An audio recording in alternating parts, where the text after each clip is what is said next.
everyone, and welcome back. Today we are going to work on a task that I've been putting off for probably over a month now, and that is going to be saving my Ranunculus Corms. So I ended up saving my almondine varieties, like my pinks and the whites, and I have been letting them just sit in my garage, drying off, and I just never had a chance to do so.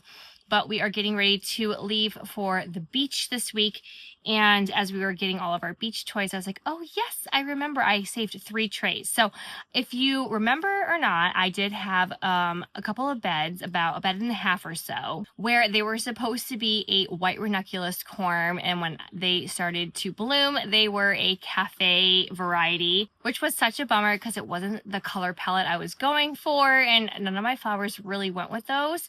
So I ended up putting those into the compost anyways, and then we will regroup and refresh next year with the ranunculus. But these I was supposed to cut back and let them just dry for maybe like a day or two and then get all the extra dirt off. Well, unfortunately, I didn't do it. I didn't have time to wash them. I basically just dug them up, and I did a video on how I did refresh my beds and flip them and turn my ranunculus beds into zinnia beds, which are actually right behind me, and I'm starting to get some little baby blooms, which I'm super excited about.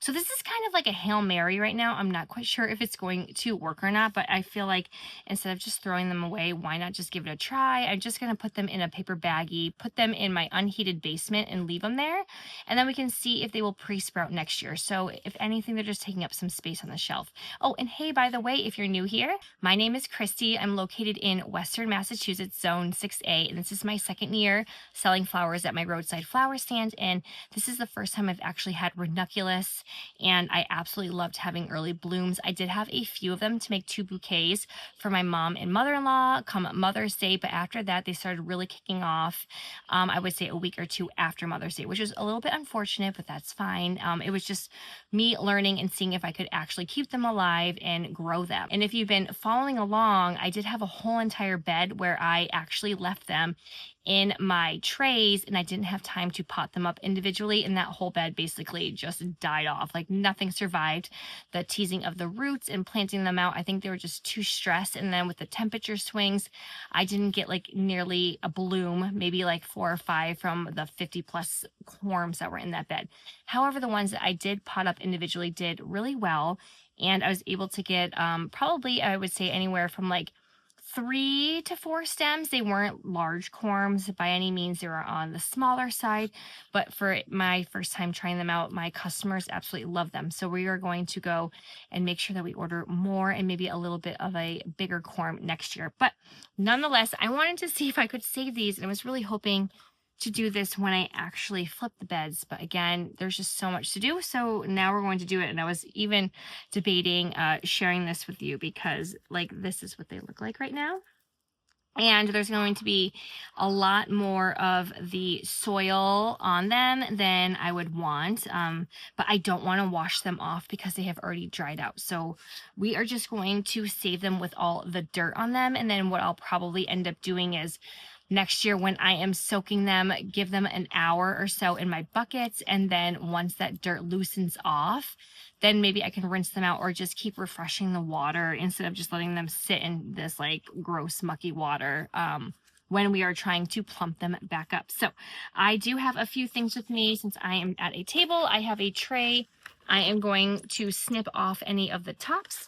I have a bunch of brown paper lunch bags and then a Sharpie, and I really am just going to date them and just write ranunculus on it because I think they're all mixed up.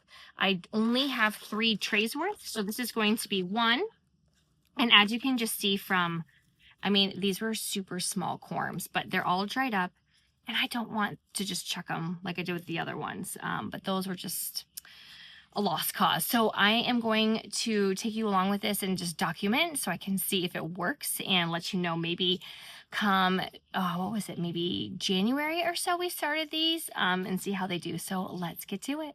So first off, these are going, it just says pastel mix on it. So I know with certain ones you're not supposed to save them, but I'm pretty sure with the almondine ones, when I watch other videos on how to do it, because I was supposed to do it on time, you can with those. So all I am going to do is just snip these extra tops off and kind of just massage maybe any of the extra dirt that I can. I was hoping to like tease them and whatnot. And I'm literally just going to throw them in a paper lunch bag because that is actually what they came in. I ordered a lot of mine from Flower Hill Farm. And then I ordered them from another farm. And that is where the mix-up happened. And they were great.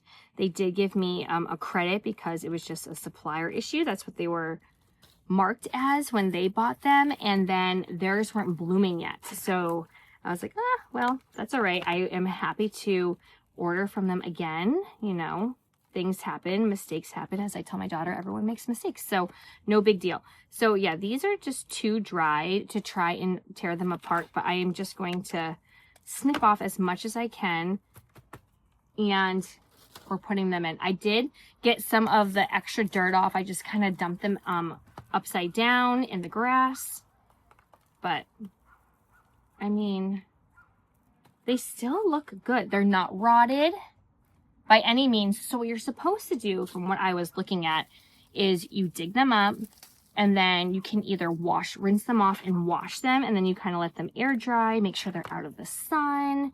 So that's why I had them in my garage. And then once they are nice and dry, you do this process. And then I've also seen some where you just tap the extra dirt off and then you don't rinse them off.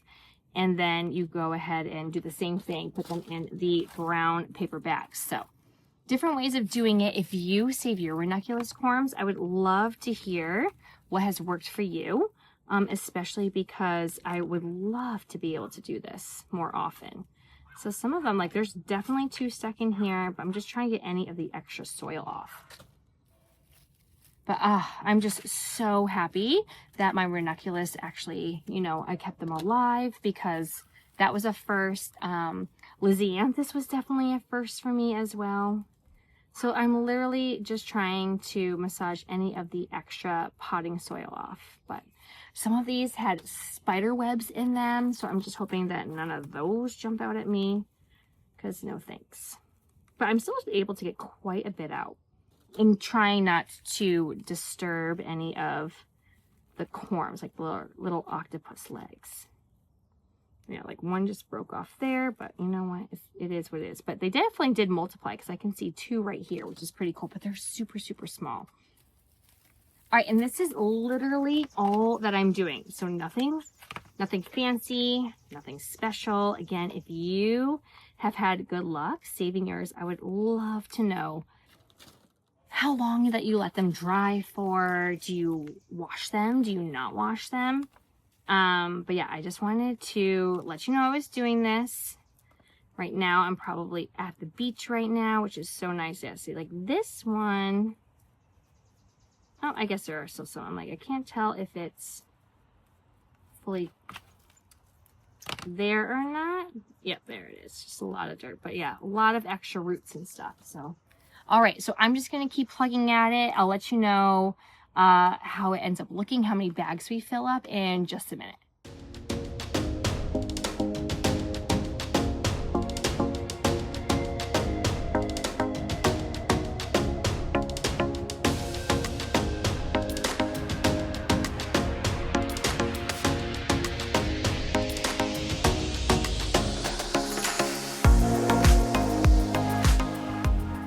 So here is a corm.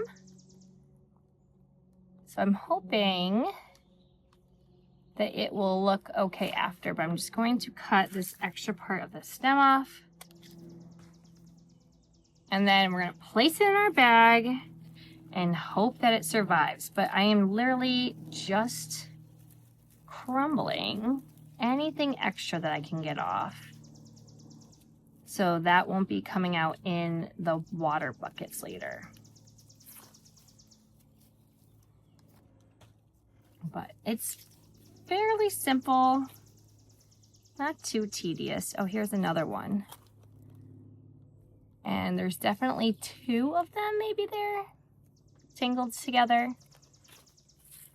But yep, just going through trying to find some chunks. Like this is an obvious one. Let's see. Oh, But I'm trying to do this as fast as I can. It is hot out. But yeah, look, so there's one here and then there's one underneath. So they do multiply, which is really cool. All right, back to it. All right, and we have our second tray right here. This is also going to be just as pastel mix. So I'm pretty sure it was like pinks. I had some yellows and whites. Lots of foliage, dead foliage that we're going to have to take off. But I'm trying to get this done as quick as I can. It is so dang hot out. We're going to be in the 90s all week and then hitting 100 at least 1 or 2 days. So I'm so happy. I took time off from camp. We're spending half of the week up in Gloucester, Massachusetts, which I'm very excited about because I've never been there before. And then when I come back, I decided to take Thursday off, and Thursday and Friday is supposed to be like 100 degrees. So I'm so excited, so excited. So lots of tasks to do and then lots of watering when I get back. That is for sure. So I am going to do this. I'll show you this. I do have one more tray. There's only probably about 10 corms or so, but I mean, this is what we're dealing with. So I got to get some of the extra dirt off really quick out in the grass, and then we will chip away at this and then hopefully be done. And this should be like a quick, maybe 30-minute task. So wish me luck. All right, we didn't get very far, but I did have the chance to split one, which I thought was super exciting. But luckily, the ProMix potting soil is so easy to pull apart. So these ones are going to be much bigger. So hopefully next year we'll get a few more stems off of them.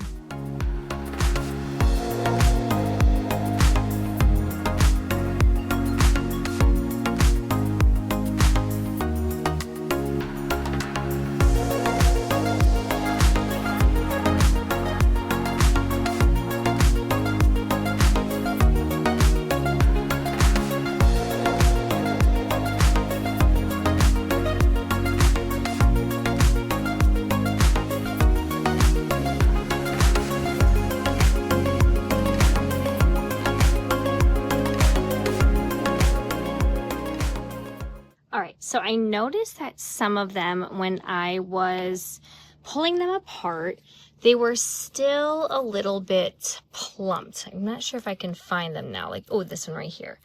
So it's still not fully dry. I'm not sure if it's just because there was just so much dirt around it. So some of them, they're just not as dry as, say, like this one is.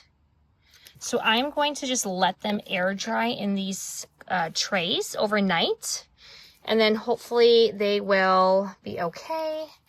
So not a ton, but I feel like it's good enough. So like some of them have like a whole clump, but that's okay. I'm just going to leave it as is and we'll pull them apart later.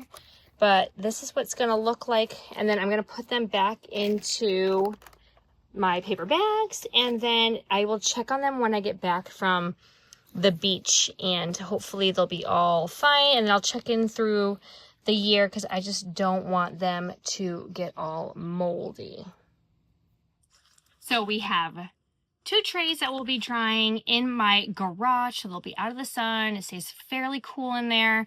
I was also thinking about putting them maybe in my unheated basement, but sometimes it can get a little bit humid, even though we do have a dehumidifier. So probably the garage is where they will be.